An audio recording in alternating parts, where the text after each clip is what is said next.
Okay, well, let's take forward this conversation on, how India Inc. has stepped forward and provided oxygen, and also the fact that a lot of industries have now been asked not to use oxygen to ensure that the medical infrastructure in the country has adequate oxygen available. Kalyani Steel is one such company in focus. We have with us now the management, Mr. RK Goyal, joining in on the show. Thank you so much, Mr. Goyal, for joining in. So to start with, tell us a bit about how Kalyani Steel has, joined in these efforts along with the rest of India Inc. As a steel company, do you have your own oxygen producing plants? If yes, what's the capacity like? As far as steel manufacturing is concerned, oxygen is a raw material for that. We have two steel plants, one in Karnataka and one in Pune. For our Pune plant, we were buying oxygen from Linde and Inox. And since all the oxygen is diverted for medical application, now our plant is closed. That is understandable because saving life of somebody is definitely on top priority. As far as hospital plant is concerned, yesterday there is a ruling that whatever we will maximize production of liquid oxygen, and that is all going to the government.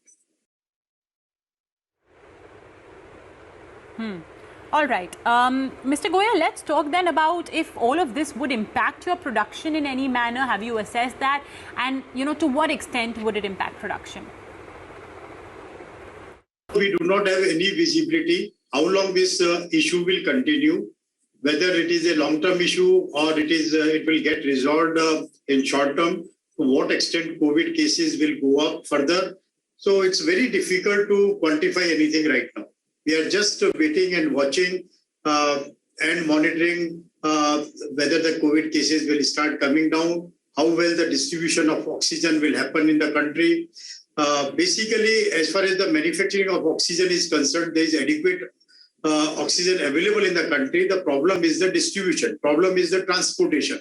And government is taking a lot of efforts in importing even tankers and trying to see that the turnaround time of tankers goes down substantially. And with these efforts, I'm sure slowly, at least for medical applications, adequate oxygen will be available.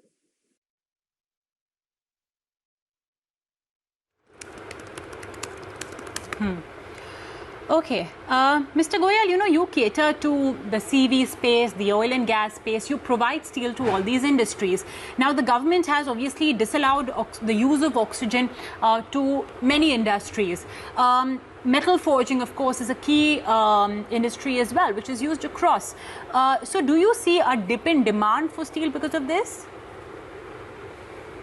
Not only for the steel producers, even steel fabricators, they can't fabricate anything in absence of oxygen for any cutting, for any welding. They also require oxygen. So even that is not available. So overall, there will be a big impact in manufacturing activity.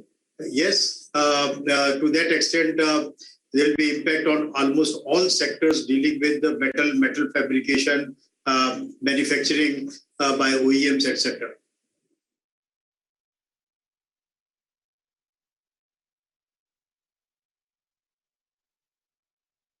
All right.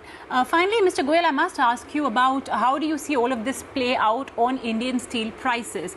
On one hand, we have Chinese steel prices, which are at record highs, but now there's a fear of there being a dip in demand, perhaps. How the production dynamics as well will shape up, we really don't know. So what is the outlook for you, according to you, of Indian steel prices? You see, as far as the pricing is concerned, it is a global commodity, and largely it is controlled by China. Currently, prices of all the raw materials, whether it is whether it is coke, whether it is ferroalloys, it is going up like anything. And in the process, even hot rolled coil or the commodity steel prices have gone up substantially. So prices are likely to be strong. Of course, the prices are in India are lower than the global prices.